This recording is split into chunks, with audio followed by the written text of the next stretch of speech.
Okay, so let's talk about the phylogenies right now. So phylogeny means the relationship of different organisms or genes or species or whatever it takes. And the concept is to connect the different things together under a tree-like structure, like the ones posed by Darwin. Charles Darwin's on the lower right corner there.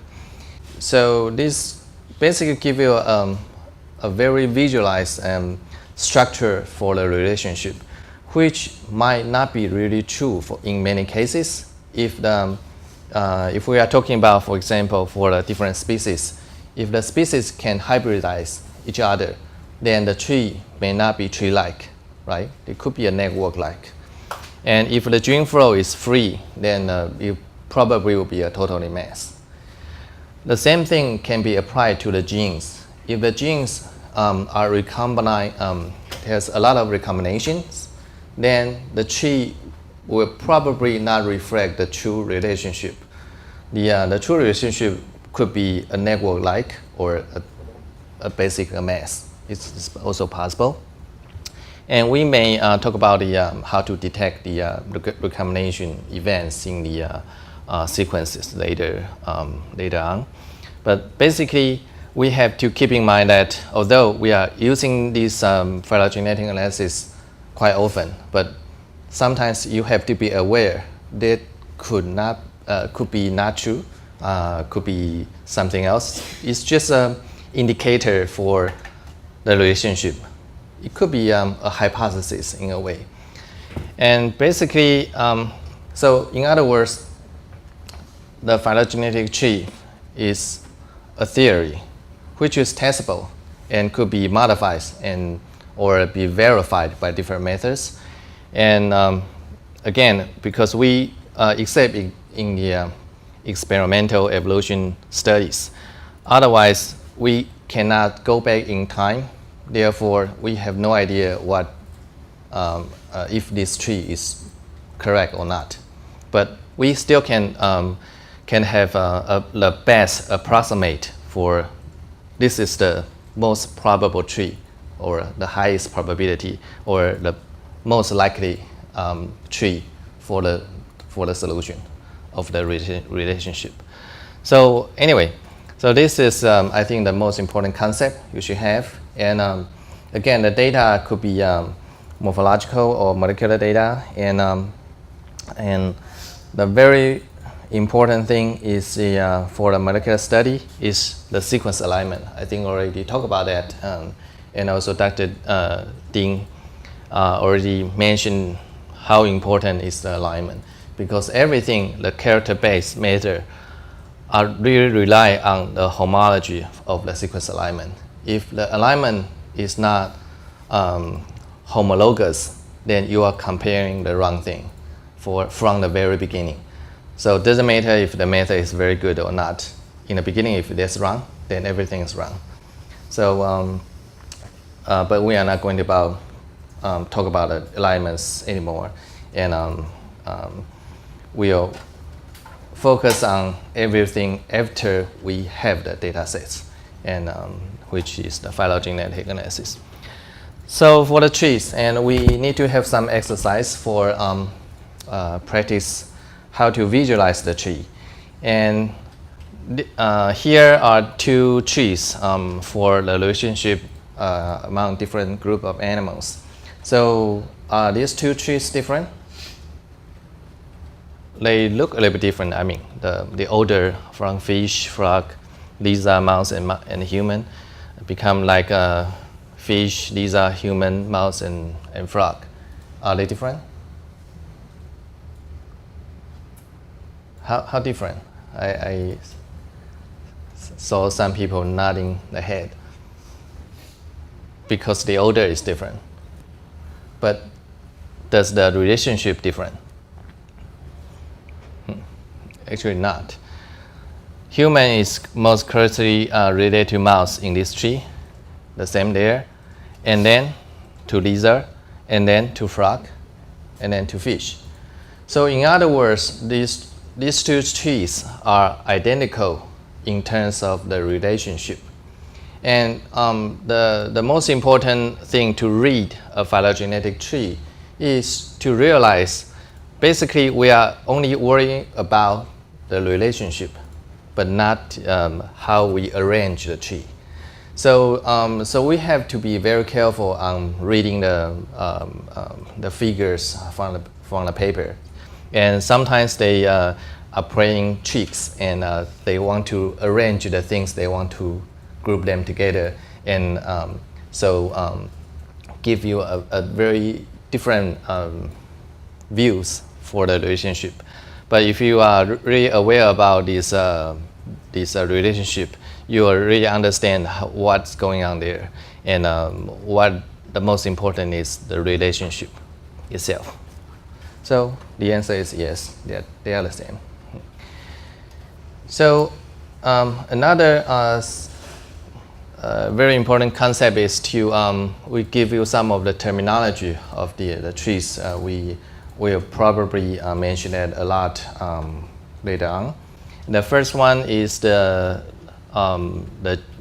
node on the tree, which means the clap point for the two organism or two genes, and this will be the node, and this will be the internode. I didn't put on that, or we call the branch. So the branch on this case, and there's no meaning on the length. So if it's longer or shorter, doesn't mean anything on this kind of tree yet. This is called a cladogram. We'll talk about that in the next slide.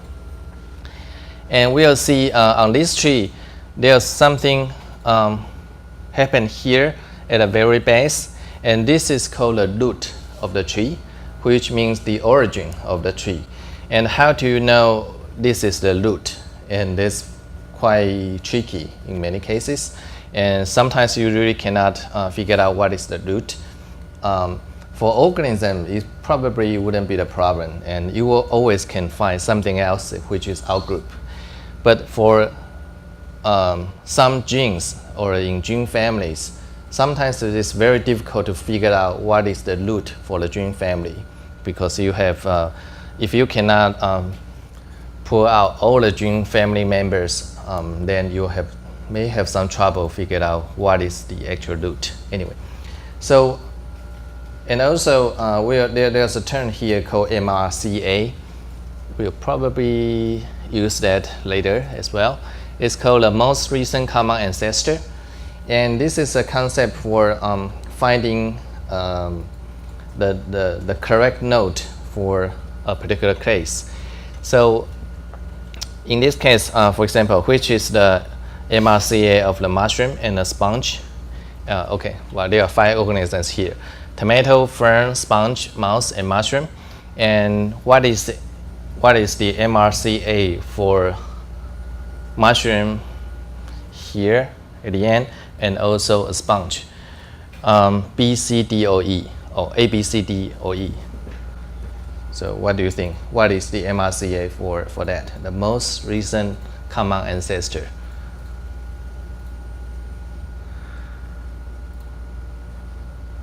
It's very simple. Don't worry about it. It's very simple.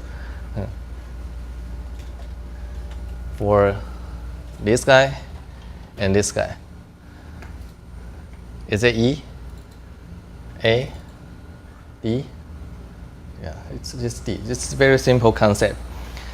So another practice. So what is the MRCA for a mouse and a fern? Mouse here and a fern here. B. Okay. So why is that important? So we are talking about the most recent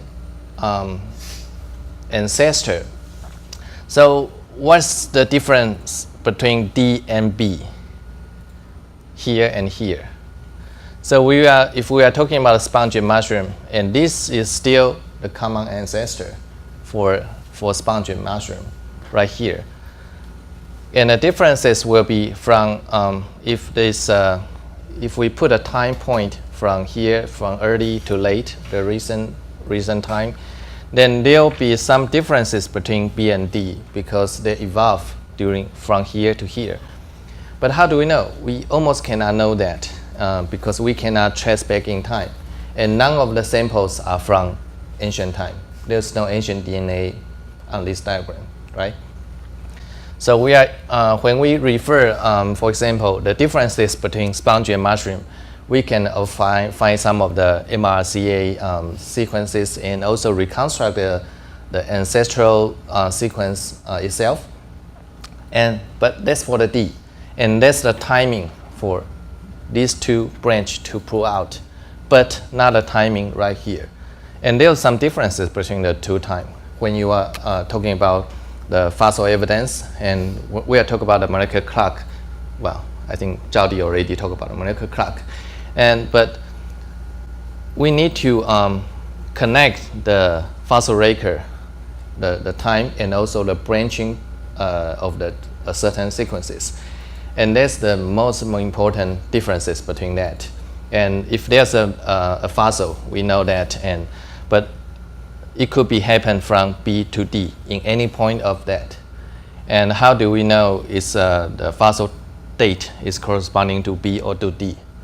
It's very difficult. So we can only put like a lower limit for the fossil date corresponding to the differences between the sequences. But so anyway, this is one of the concepts we need to know. Okay, so there are several different kind of trees are showing nowadays, and there are only two major differences are important. One is loaded and unloaded tree. And loaded tree, well, this is actually not a loaded tree, but anyway, for the unloaded tree will be something like the one on the right, and which does not give you any idea about the root, the most original sequences or taxa. And that's unloaded tree. And for a given tree like this one and this one, A and B, the major differences are the meaning of the branches. And for the phylogram, the branches corresponding to, for example, the substitutions. So the longer the branch it is, the more substitution of the sequence it has.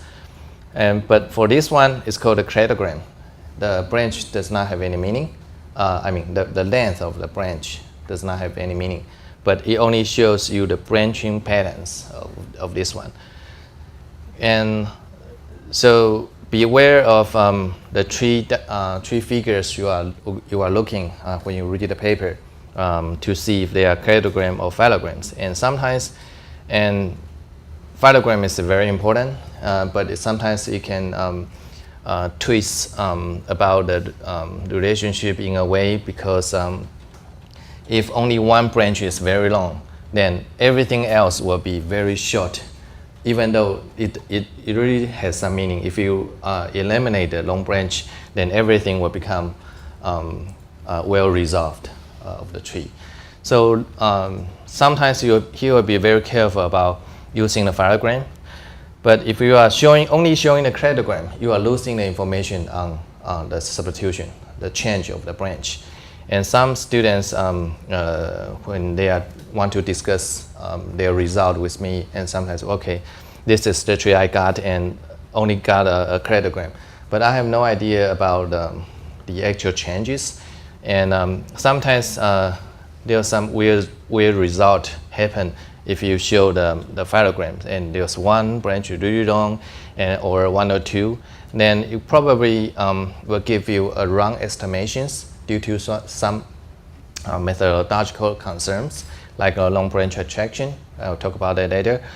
So, so without that kind of information, I really cannot give you the right suggestions on how to make the right tree. So this is the basic concept for trees. And any questions on that? This is quite simple, right? So we're getting more and more, a little bit more difficult or sophisticated. And the type of data, we are not going to talk too much about this slides. And basically, the nuclear sequence data are categorized into the multi-state characters. which means that one of the characters on the alignment has four different states, A, C, G, and T. So basically there are four major kinds. But it's kind of misleading in a way because, well, we can talk about that later. And anyway, so the assumption for the character evolution is based on the nucleotide substitution model. And also we can apply something called a step matrix into the data set to give the different weighting on the transition and transversion, or the different substitution on the amino acids. So, but we'll see the examples later on. So to know the evolution of the relationship of the DNA sequences, all we got are the end product of the sequences on the right. So we got 4 sequences, and so we are going to figure out what is the relationship between them. If we know the evolution process, then it will be easy. So the original sequence is like that, and there's a A to C change, and a C to T change, and T to A change, and we can mark on the tree and know the result of the sequences. And if the change from here happen at this time, from A to C, which means that all the sequences from this point will have this A to C change. The same for here. If there's a C to T change here, it means that these 2 sequences will have both C to T change. So this is the basic concept. So if we can understand this whole process, then we can just compare the end product and try to reconstruct the process for the change.